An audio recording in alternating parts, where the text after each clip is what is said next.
Andrey Santos never asked to play football. He was 4 years old, overweight, and his grandmother was worried about his health, so she found a futsal school in Bangui, paid the fee out of her own pocket, and sent him there to lose a few kilos. That was the plan. All of it. 18 years later, Manchester United paid £50 million for that same kid. And the road between those two moments, the paralysis, the gunfire, the 6-month trial that became 12 years, explains everything United just bought. By part 6, you'll see it too.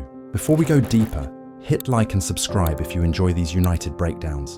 It really helps the channel reach more United fans. Part 1. The kid who didn't choose football. Watch Andrey Santos play for 30 seconds and you'd assume football chose him. The way he takes the ball with a man on his back, the late runs, all of it looks like a kid who grew up desperate for this.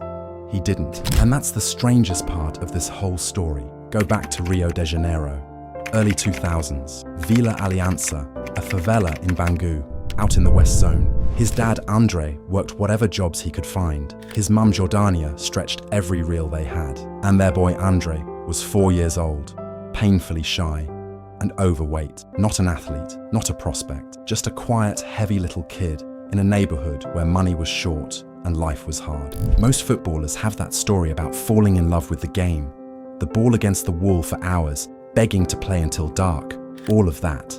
Andrey has no version of that story. None. Nobody in that house was dreaming about academies or contracts. There wasn't room for dreams like that. There was rent and food and getting through the week. So no, he didn't fall in love with football. Football was prescribed to him like medicine, because someone in that family looked at this shy, overweight 4-year-old and decided something had to change. Not for football reasons. Football never crossed their mind. It was for his health, and the person who made that decision never got to see what it turned into. Part 2. Grandmother's decision. Her name was Sueli, his grandmother. She looked at Andrey and she worried. Not about talent or potential or any of the things scouts worry about. She worried the way grandmothers worry. He was heavy for his age, he barely spoke, and she wanted him healthy. So she made a decision. There was a futsal school in Bangui, the local one, and futsal is relentless. Small court, no hiding, constant running. Perfect, she thought, for a boy who needed to move. She paid the monthly fee herself, out of her own pocket, and she sent him. He was 4. Years later, Andrey told the story in his own words, and I'll give you the quote exactly as he said it. I started early because I was a little bit fat, and my grandmother sent me to football to lose some kilograms. That's it. That's the origin of a £50 million midfielder.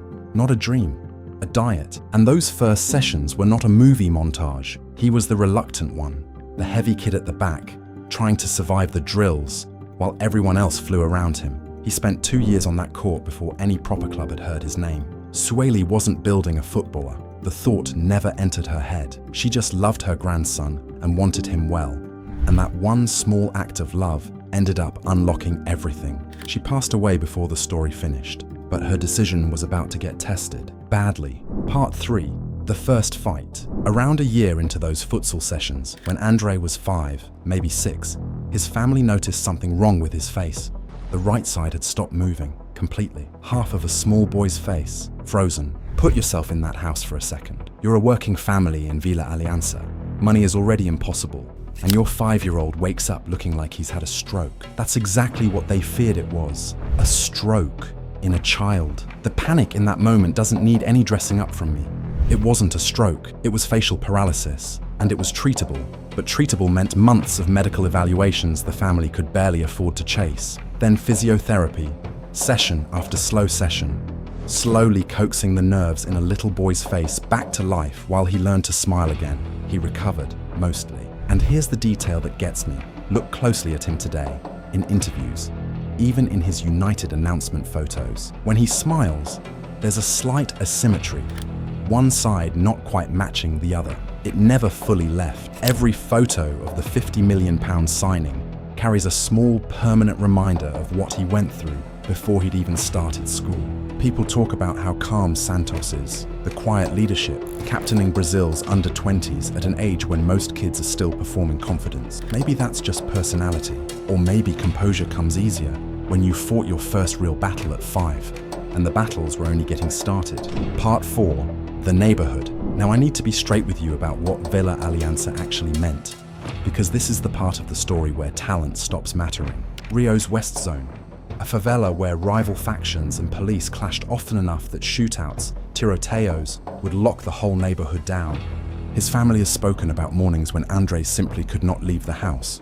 Not wouldn't, couldn't. Training on the other side of the city, a gifted kid ready to go, and gunfire outside deciding for everyone that today wasn't happening. And when the streets were calm, the maths still had to work. A bus ticket cost a few reis. For this family, a few reis was a real decision. Dinner or practice, boots or the electricity bill. His dad was working every job he could get, and it still wasn't enough. And Andrey has talked about watching his parents cry because they couldn't change any of it. He was a child seeing that. He says the memory became fuel.